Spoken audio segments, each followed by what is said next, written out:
Ladies and gentlemen, there comes a moment in life when you stand in front of the mirror not to fix your hair or clothes, but to ask yourself, am I truly the person I want to be? Not on paper, not in photos, but in your heart. Are you proud of the way you think, speak, walk, live? If that answer is anything less than a confident yes, then you are ready. Ready to level up your personality. Not by becoming someone else, but by becoming more of who you were always meant to be. You see, personality is not fixed. It is not a stamp on your forehead that says, this is how I am and this is how I'll stay. No, personality is a living, breathing energy. And just like a seed, it needs the right intention, action, and sunlight of self-reflection to grow. It doesn't take a decade. It doesn't need a dramatic makeover. All it takes is 30 honest days. 30 days where you choose growth, where you choose to observe, to reflect, to shift, and to bloom. Start with your self-talk. What you say to yourself creates who you become.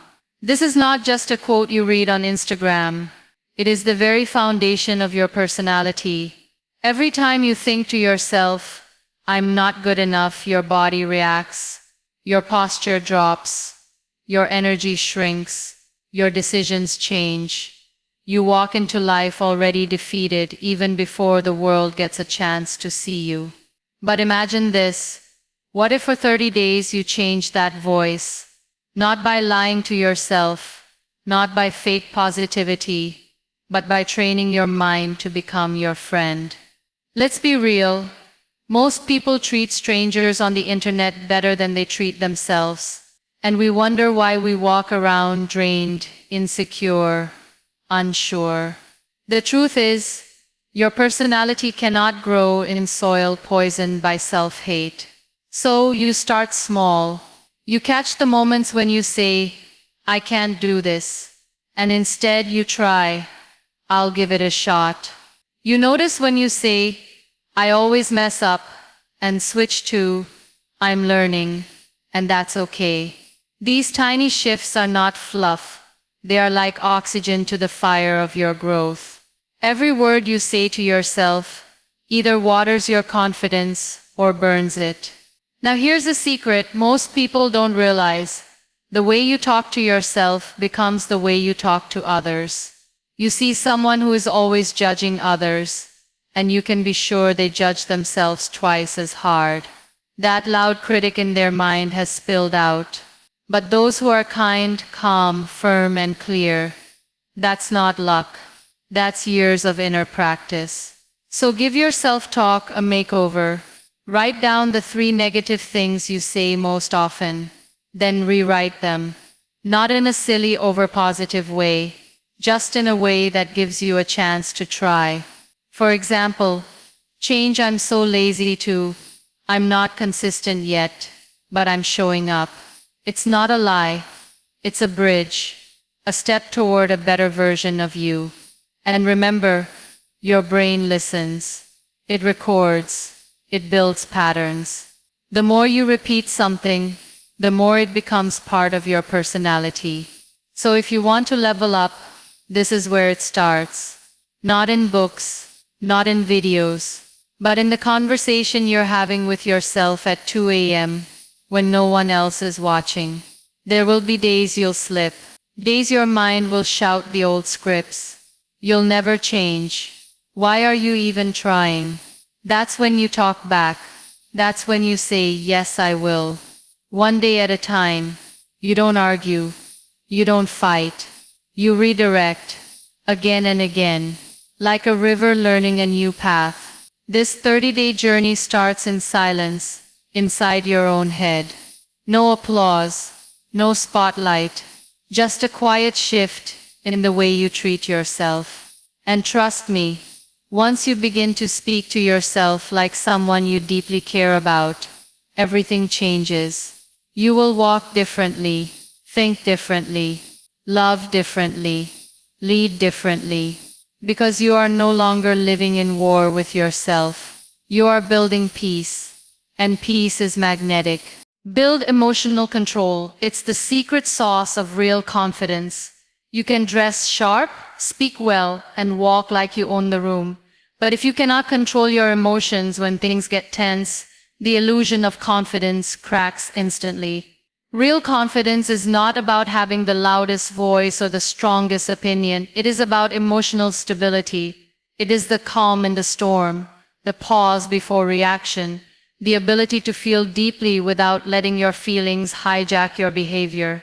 That is what separates someone with presence from someone just performing. Emotional control is not about suppressing how you feel. It is not pretending to be okay when you are not. It is about recognizing your emotions, understanding where they are coming from, and choosing your response instead of letting the moment choose it for you.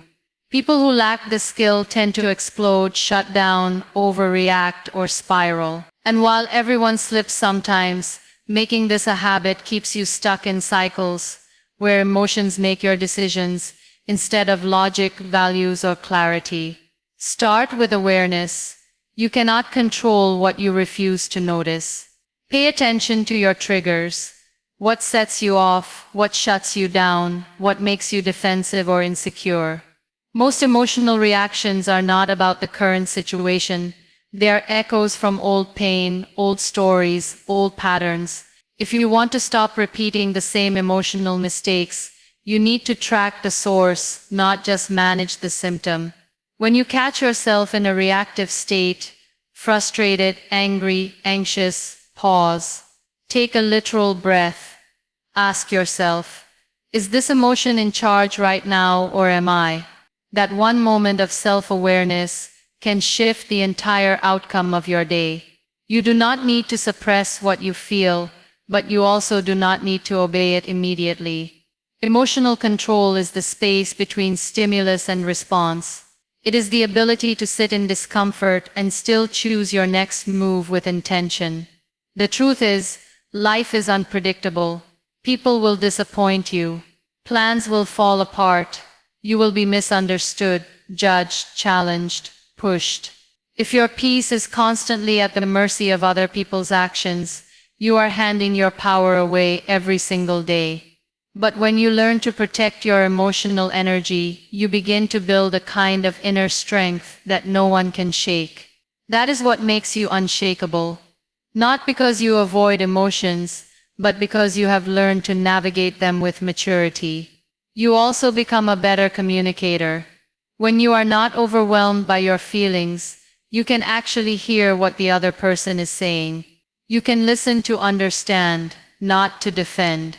You can express your own truth without making it an attack. Emotional control turns conflict into connection, and it turns panic into poise. People feel safer around someone who stays grounded, and that trust is what creates real influence. This kind of control also builds discipline. When you learn to regulate how you feel, you stop making choices based on temporary moods. You do not quit just because you are discouraged. You do not lash out just because you are hurt. You move with consistency, not chaos. And that consistency builds the kind of character that people admire and remember. It is not about being cold or detached. It is about being centered. You can feel everything, pain, joy, fear, excitement, and still choose your response with grace. You can have the hardest day and still treat others with respect. You can feel the sting of criticism and still move forward without shrinking. That level of emotional control is what anchors your confidence. It is not just about what you do when things are going well. It is about how you carry yourself when they are not. Create a morning ritual that aligns your mind, body, and purpose. The way you start your day sets the tone for everything that follows. Most people roll out of bed already behind. They grab their phone, check messages, scroll through someone else's life, and let their attention scatter before they have even had a sip of water. Without realizing it, they've handed over their focus, their peace, and their control to chaos. But a powerful personality is not built in chaos. It is built in clarity. And clarity begins in the morning. You do not need a 2-hour routine or a fancy journal. A morning ritual is not about perfection, it is about alignment. It is about choosing to ground yourself before the world starts pulling you in 100 directions. Your energy in the first hour of the day either works for you or against you. That 1 hour becomes the blueprint for your reactions, your tone, your confidence, your creativity, and your self-respect. Every day that begins with intention strengthens your ability to handle the unexpected with grace. Start simple. Wake up at a time that gives you at least 30 quiet minutes before the outside world kicks in. Use that time to check in with yourself, not your notifications.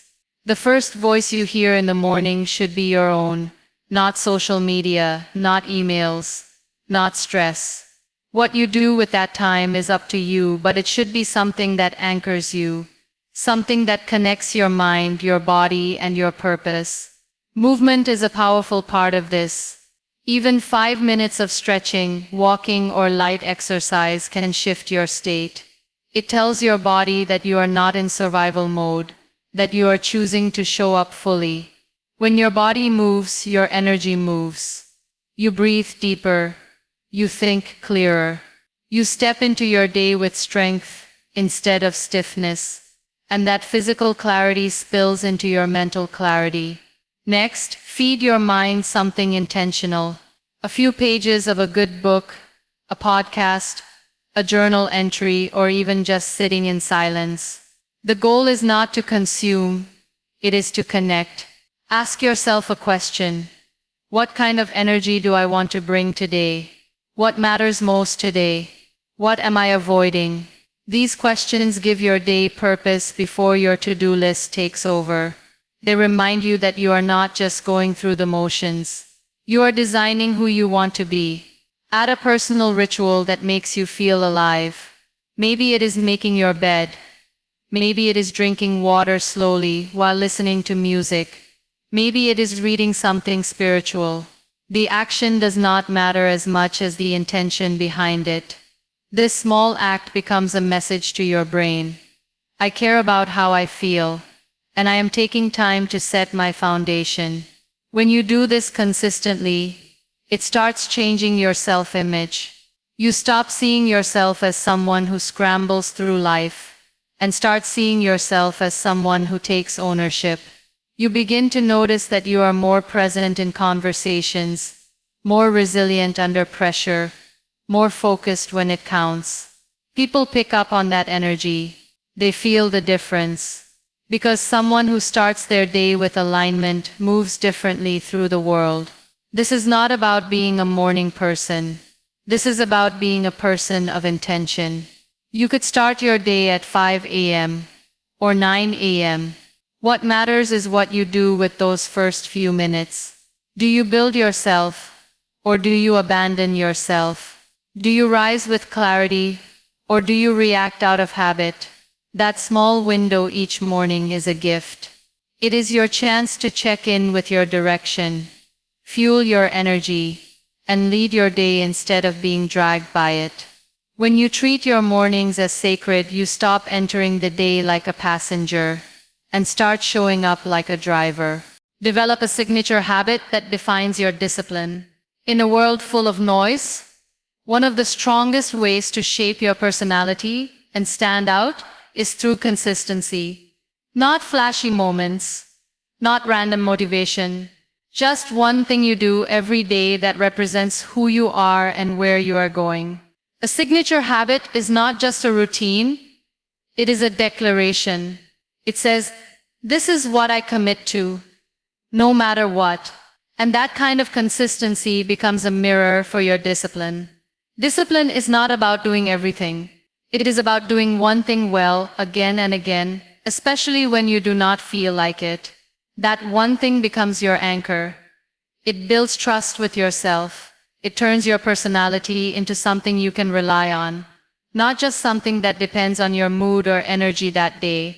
A person who follows through on even one small promise builds an identity rooted in self-respect, not excuses. The habit itself can be simple. Reading for 10 minutes, meditating for 5, walking a mile, journaling before bed, studying one page, drinking enough water, practicing gratitude. The action is not what makes it powerful. It is the consistency that rewires your brain. You stop negotiating with yourself every day. You stop wasting mental energy deciding whether or not you'll do it. It becomes part of who you are, not just something you try to remember. People with strong personalities often have rituals. Athletes warm up the same way before every game. Artists have daily creative practices. Leaders take quiet time before making decisions. These habits are not random. They are designed. They remind the mind, this is who I am. This is how I operate. And over time, that repetition becomes your rhythm. It creates structure in your day, even when everything else feels uncertain. The reason most people never develop discipline is because they chase intensity instead of consistency. They start big, burn out fast, and then spiral into guilt. But real growth lives in the small, boring, consistent actions. Discipline is built in the unglamorous moments. The early mornings, the quiet choices, the silent wins that no one claps for. That is where character is forged. Not in the spotlight, but in the shadows. Once you build that signature habit, it becomes your anchor on the hard days. When things are stressful, overwhelming, or chaotic, you still do the thing. You still show up. And that act of showing up becomes proof. It silences the voice that says, you're lazy, you're inconsistent, you never finish anything. Because now you have evidence. You have something to point to, something to stand on. You are no longer relying on motivation. You are running on identity. This habit also becomes a signal to others. People begin to associate you with reliability, with focus, with intentionality. They know what to expect from you. They see the results stacking up. You do not need to brag or convince. Your actions speak louder than your words. And that makes your personality magnetic. You are not just someone who talks about goals. You are someone who lives the process. The key is not to choose the most impressive habit. It is to choose the one that means something to you. The one that connects to your values. The one that aligns with who you want to be. And then protect it like it matters. Because it does. This is not just about productivity. It is about building an unshakable core, a discipline that holds steady through setbacks, criticism, distractions, and doubt. You become the kind of person who does not need to prove anything, because your life already proves it. The habit becomes more than a task. It becomes a message to yourself, to others, to the world. That message is simple. I'm here. I'm building. And I'm not going anywhere. Dress how you want to feel, not how others expect you to. The way you dress is not just about fashion or following trends. It is about sending a message to your mind and to the world. Every outfit you wear carries a signal. It tells your brain how to behave, how to feel, how to carry itself through the day. If you wear clothes that make you feel invisible, small, or uncomfortable just to blend in or please others, then you are dressing for approval, not for power. But when you dress in a way that aligns with the way you want to feel, confident, bold, calm, creative, you are choosing to influence your own energy before the world even gets a chance to. People often underestimate how deeply clothing affects mood and mindset. That shirt you throw on when you feel lazy becomes associated with laziness. That outfit you wore when you felt powerful becomes a trigger for confidence. It is not about impressing anyone else. It is about telling your body and brain, this is who I am today. This is the energy I am stepping into. This is how I choose to show up. You do not need designer labels or a massive wardrobe. It is not about price, it is about intention. You can take the simplest outfit and turn it into armor by wearing it with purpose. Stand in front of your wardrobe and ask yourself, does this make me feel like the version of me I'm trying to become? If the answer is no, you are dressing to stay the same. You are keeping yourself in the past. Start building a wardrobe that reflects the energy you want to carry. Choose clothes that feel aligned with your goals. If you want to feel focused, wear something that makes you feel structured. If you want to feel relaxed, wear something that gives you comfort without making you shrink. If you want to be taken seriously, wear something that helps you take yourself seriously first. This is not vanity. This is self-respect in motion. You do not have to wait for a special event to look sharp. The way you treat everyday moments says a lot about your mindset. People often say, "It doesn't matter, I'm just working from home or no one's going to see me." But you see you. And if you keep showing up for yourself like you do not matter, that becomes your baseline. You stop putting in effort. You start telling yourself that you only deserve to shine on the days when people are watching. But what happens when you flip that? When you start dressing for yourself, even on the slow days, you start walking differently. You sit up straighter. You respect your time more. You stop apologizing for taking up space, because you no longer need someone else to validate your worth. You are already living it, wearing it, breathing it. The people who make strong impressions are not always the loudest. Sometimes they are just the most self-aware. They know how to dress like they mean business, or creativity, or peace, or power. And over time that consistency builds a personal brand, not for others but for themselves.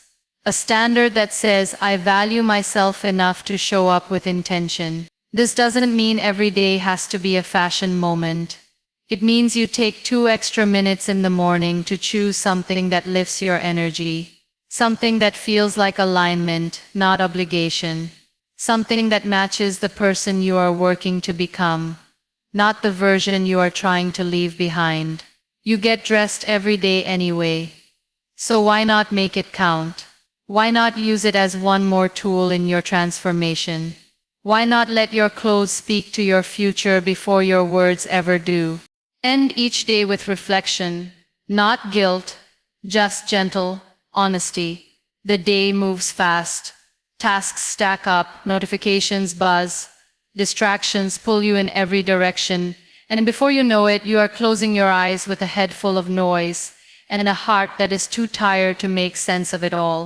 But what if, instead of rushing into sleep with your thoughts tangled, you paused for a few moments and gave yourself the gift of reflection, not punishment, not a mental beating, just quiet, honest review. That space at the end of your day can become one of the most powerful tools for building a strong, grounded personality.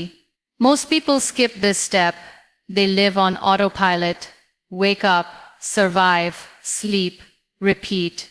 But without reflection, you are just recycling the same habits. You never really learn from your actions. You never really notice your growth. You miss the small wins. You skip past the patterns that need changing. And slowly, the days blur together until it feels like nothing is changing, even though time keeps moving. Reflection is where your awareness sharpens. It is where you start noticing how you handled situations, what made you anxious, what lit you up, what drained you, where you showed up fully, and where you pulled away. You begin to understand yourself better. You stop being a mystery to yourself, and with that understanding comes power. The power to choose differently tomorrow. This does not need to be dramatic or lengthy. Just 5 minutes. Sit with your thoughts. Ask yourself a few questions. What did I do well today? What felt off? Where did I react instead of respond? What am I proud of? What needs attention? This practice is not about dwelling on mistakes. It is about observing without judgment. Guilt is heavy. Guilt makes you shut down. But gentle honesty, that wakes you up, that helps you grow without shame. There is something deeply healing about closing your day with intention. It is like tidying up your emotional space before you rest. You are telling your mind, this day is complete. I've seen it. I've learned from it. Now I can let it go. That ability to let go is key. So many people carry unfinished emotional business into the next day.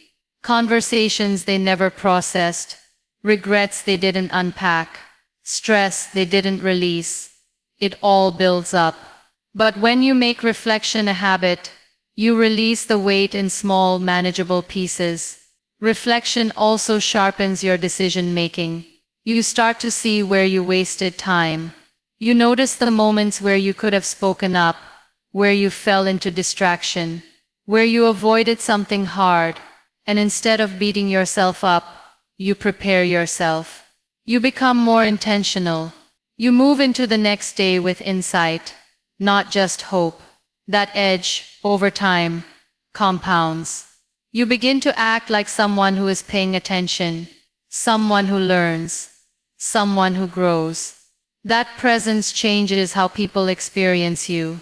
There's a humility in reflection too. It keeps your ego in check. It reminds you that you're always learning, always evolving, always refining. But it also builds self-respect. You start seeing the effort you're making. You start noticing how far you've come, even when no one else sees it. And that quiet sense of pride becomes your fuel.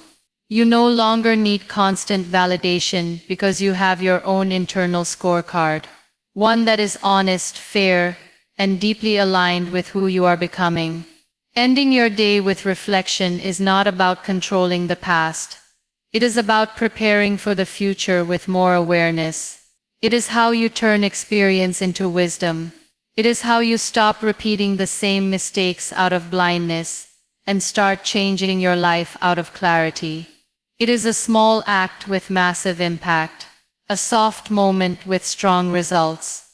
It is where self-awareness grows, where regret is replaced by responsibility, and where quiet progress is made visible. Practice active listening. It makes you magnetic in every room. When most people think about improving their personality, they immediately jump to speaking better, dressing better, or being more confident. But one of the most underrated transformative skills is not about talking at all. It is about listening. Not passive listening, not nodding along while your mind is somewhere else. Active listening. The kind of listening where the other person feels seen, heard, and important in your presence. That kind of attention is rare, and that is exactly why it is powerful. In a world where everyone is trying to be the loudest voice in the room, being the person who truly listens is like being a breath of fresh air. People are starving to be heard, to feel like their words matter. When you become the person who offers that space, you automatically rise in their eyes. You become someone they respect, trust, and want to be around. Not because of how impressive you sound, but because of how important you make them feel. Active listening is not a talent, it is a practice. It starts with being fully present. That means putting your phone away, not interrupting, not waiting for your turn to speak, but really hearing what the other person is saying. You listen with your eyes, your body, your energy. You lean in. You ask questions. You clarify. You show them that you are not just waiting to respond. You are with them in the moment. People can feel the difference. They know when you are half listening. They know when you are just waiting to jump in with your story, your opinion, your advice. And that breaks connection. But when you make the conscious choice to slow down, to truly listen without judgment or agenda, you create a rare kind of intimacy, even in a short conversation. That's what makes you magnetic. It's not charm, it's presence. And here's the unexpected part. When you listen better, you become smarter. You pick up on nuance, emotion, hidden meaning. You understand people more deeply, which gives you better instincts in both personal and professional situations. You start responding, not reacting. You start building bridges instead of walls. You become someone people open up to. That is the kind of presence that makes an unforgettable impression. In fact, some of the most charismatic people in the world don't dominate conversations, they guide them. They steer the energy of the room, not by shouting, but by showing genuine interest. You walk away from a conversation with them thinking, wow, I really like them. But the truth is, they barely talked about themselves. They just made you feel good. That's the secret no one tells you. People remember how you make them feel more than what you say. So if you want to build a strong, lasting personality that pulls people toward you, start practicing this skill. Next time someone talks to you, resist the urge to relate it back to your experience right away. Resist the urge to solve the problem or give advice immediately. Just hold the space, nod, reflect, say, tell me more. Watch how they respond. Watch how they soften. Watch how the connection deepens. You do not need to be the smartest, funniest, or most outgoing person in the room to have a powerful personality. You just need to care enough to listen like it matters. Because it does. Listening is not weakness, it is strength in disguise. It is influence without force. And once you master this, you will realize you never had to be the loudest to be remembered. You just had to be present. Take responsibility, stop blaming. It transforms how others see you. Every time something goes wrong, you are given two choices: point the finger or take the mirror. One protects your ego, the other builds your character. Blaming feels good in the moment. It lets you off the hook. It gives you someone or something else to be mad at, but it also makes you powerless. Because the more you blame, the more you train your mind to believe that your life is controlled by things outside of you. You turn yourself into a victim of circumstances instead of the author of your next move. Taking responsibility is not about blaming yourself for everything. It is about owning your response, your growth, your role in the story. When you do that, people notice. You become the kind of person others trust. Because you do not run from accountability. You do not make excuses. You do not dodge feedback. You listen. You learn. You adjust. That is strength, not weakness. And it changes the way people interact with you. In every relationship, personal or professional, trust is built on responsibility. The moment you say, that was on me, or I could have handled that better, you instantly separate yourself from the crowd. Most people are too busy defending their image, but the ones who own their mistakes, they build reputations that last. They earn respect not by being perfect, but by being honest. And in a world full of deflection, honesty is magnetic. When you take responsibility, you also reclaim control. You stop waiting for someone else to fix things. You stop needing life to be fair before you start showing up differently. You become your own solution. That shift changes your energy. It changes your tone. It changes the way you walk into a room, how you handle stress, how you recover from failure. People can feel it when someone has stepped into their own power. It shows in the way you carry conversations, solve problems, lead without forcing it. Responsibility is not always easy. Sometimes it means facing truths that make you uncomfortable. Sometimes it means apologizing when you'd rather justify. Sometimes it means owning up to the fact that you've been coasting, hiding, or playing smaller than you know you should. But every time you choose responsibility over blame, you raise your standard. You move one step closer to the version of you that doesn't need to be chased, pitied, or rescued. Because you've learned to back yourself. You also inspire others, not by preaching, but by modeling.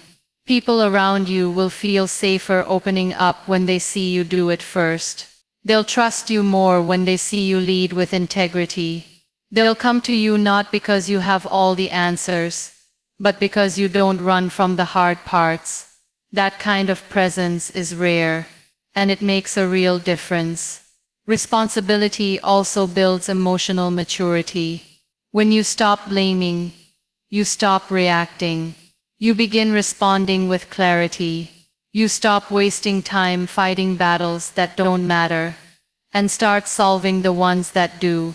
You realize that growth is not about proving you're right. It's about learning what works. And that mindset doesn't just improve your personality, it improves your life. You will still make mistakes. You will still fall short. But the way you handle those moments is what defines your personal growth. Do you look outward or inward? Do you deflect or reflect? Do you shrink or step up? Your answers to those questions don't just shape how others see you. They shape who you become. Responsibility is not a burden. It is a privilege. It is a signal to the world that you are ready to be taken seriously, not because you are flawless, but because you are fearless about your own growth.